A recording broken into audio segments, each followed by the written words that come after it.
Hello everyone, हमने section 35 को भी देखा था। सेक्शन 35 और 36 को आप समझ लें। सेक्शन 35 में हमने क्या किया था? सेक्शन 35 में हमने पब्लिक रिकॉर्ड को पढ़ा था, जिसमें हर तरह की पब्लिक रिकॉर्ड की बात की गई थी। लेकिन सेक्शन 36 हमसे केवल 3 तरह के रिकॉर्ड की बात करता है। वो है 3 तरह के पब्लिक डॉक्यूमेंट, जिसको पब्लिक हित में यानी कि जनहित में सार्वजनिक उद्देश्य के लिए तैयार किया जाए। पर्सनली उसका कोई यूज ना हो, यानी कि व्यक्तिगत उद्देश्य के लिए जो तैयार किए जाते हैं, यानी कि मैप्स और जो प्लान है, ये जो चार्ट है, वो एडमिसिबल नहीं होंगे। प्राइवेट पर्सन के द्वारा जो किए जाते हैं, जैसे कि आप देखते हैं ना, कोई कंपनी ने किसी न्यूज़पेपर में कोई आर्टिकल दिया, या कोई आप देखते हैं जो भी मतलब आप न्यूज़पेपर में देखते हैं ना कि टेंडर वगैरह जो होते हैं, तो जो गवर्नमेंट की तरफ से होते हैं वो तो ठीक है, वो तो एडमिसिबल होंगे। अदरवाइज बाकी के एडमिसिबल नहीं होंगे, यानी कि जो सरकार के डायरेक्शन के अनुसार है वो तो एडमिसिबल माने जाएंगे तभी जबकि उसमें किसी भी तरह से गवर्नमेंट की तरफ से वो नोटिफाई किए गए हो, जो कि पब्लिक सेल के लिए हो। ठीक है ना, पब्लिक सेल के लिए उसको, पब्लिक सेल के पर्पज से उसको किया गया हो, जो जनता में बिकने के लिए हो, या जो सरकार के अधिकार में बनाए जाते हो। वो इस बात का एविडेंस होता है कि उसमें जो भी कुछ बातें हैं वो सही हैं। आप देखते हैं ना, न्यूज़पेपर में भी आप देखते हैं टेंडर देखते हैं, या फिर और भी बहुत सारी चीजें होती हैं जो कि गवर्नमेंट की तरफ से जैसे लिखा रहता है अधिसूचना, तो वो तो क्या है, वो तो रेलिवेंट होंगे। बाकी किसी का किसी पर्सनली पर्पस को पूरा करने के लिए अगर उसने कोई चीज को किया है तो वो एडमिसिबल नहीं होंगे। अब 3 बातों को इसमें ध्यान रखेंगे।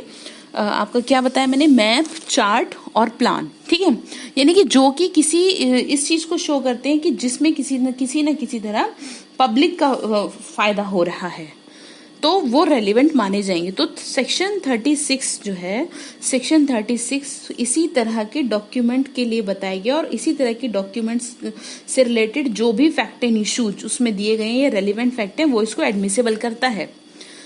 जो कि सेंट्रल गवर्नमेंट की तरफ से उसको मतलब बनाया गया है, वो स्वयं ही इस बात के साक्ष्य होते हैं कि वो सही है गवर्नमेंट की तरफ से। जैसे आप देखो, हम जैसे कोई मकान देखता है तो गवर्नमेंट की तरफ से कुछ साइट्स होती हैं कि जैसे वो उसमें इंक्लूड होता है, उसमें पता होता है कि ये गवर्नमेंट की तरफ से वो किया गया है, शो किया गया है। और प्राइवेट भी होता है, लेकिन प्राइवेट वालों से रिलेटेड अगर कोई इशू क्रिएट होता है तो वो एडमिसिबल नहीं होगा, यहाँ पे गवर्नमेंट की तरफ से एडमिसिबल होगा। इन तीनों बातों को आप इसको ध्यान में रखें। क्लियर? अब आपका सेक्शन 37 क्या कहता है? सेक्शन 37 कुछ नहीं कह रहा, सिर्फ इतनी बात कह रहा है कि गवर्नमेंट के जो एक्ट होते हैं, ऑफिशियल गजेटी वगैरह, वो एडमिसिबल होते हैं सेक्शन 37 के अंदर। न्यूज़पेपर में आपने काफी बार देखा होगा, ऑफिशियली गजेट करके लिखा रहता है, या कोई भी एक्ट जो उसके थ्रू बताई गई है, वो सारी चीजें इसमें आपके इंक्लूड होती हैं, इसके अंदर एडमिसिबल होती हैं। हम फटाफट से देख लेते हैं सेक्शन 36 और 37 की लैंग्वेज बेरक में क्या कह रहा है। सेक्शन 36 कह रहा है relevancy of statement in maps, chart और plans, statement of fact in issue और रेलिवेंट फैक्ट। वो किससे रिलेटेड है? फैक्ट इन इशू और रेलिवेंट फैक्ट। और chart generally offered by public for public sale. It means clear आपको, वो किस चीज के लिए ऑफर्ड होना चाहिए? पब्लिक सेल के लिए। और इन मैप्स और plan made under the authority of the central government और any state government as to the matter usually represented और stated in such maps, charts और plans are themselves relevant fact. Clear? इस चीज में इतना ही है जो आपको, सिर्फ इसमें आपको अपने कॉन्सेप्ट को समझना है कि ये चीज आपकी तभी मतलब रेलिवेंट होगी। अब आपका आता है सेक्शन 37। सेक्शन 37 किस चीज की बात कर रहा है? सेक्शन 37 बात कर रहा है relevancy of statement as to the fact और public nature contained in a certain act और नोटिफिकेशन। यानी कि किन्हीं अधिनियमों या अधिसूचनाओं में अंतर्विष्ट लोक प्रकृति के तथ्यों के बारे में कथन की सुसंगति, यानी कि जो क्या है, लोक प्रकृति के, पब्लिक नेचर की जो डॉक्यूमेंट है उनकी रेलिवेंसी के बारे में बात कर रहा है। चलिए देख लेते हैं इसमें। When the court has to form an opinion as to the existence on any fact of a public nature, any statement of it made in a shall contained in any act or parliament of United Kingdom or in central act, provincial act or a state act, in official notification or notification by the crown representative appearing in the official gazette in or printed paper purporting to the London Gazette or the government gazette or government gazette of any dominion, colony or possession of his majesty is a relevant fact. इसका मतलब क्या है, इसमें आपको क्या ध्यान रखना है. अगर आपसे क्वेश्चन पूछते, वैसे तो इसमें क्वेश्चन खास आता नहीं है, पर फिर भी मैं बता दूं, what facts are relevant under section 37. तो आपको क्या याद रखना है, existence of fact in a public nature, any of parliament of UK, any central act, provincial act, state act, government notification, crown notification in official gazette, London gazette, ये क्या है, relevant fact होंगे. ठीक है, सेक्शन 37 के अंदर जो भी कुछ नोटिफाई किया गया है वो इसके इनसे रिलेटेड जो भी कुछ नोटिफाई हुआ है वो इनसे रिलेटेड आपका क्या होगा, एडमिसिबल होगा, यानी रेलिवेंट होगा. क्लियर. अब सेक्शन 38 को देख लेते हैं. सेक्शन 38 क्या बात कर रहा है. सेक्शन 38 हमसे कह रहा है relevancy of statement as to any law contained in law books.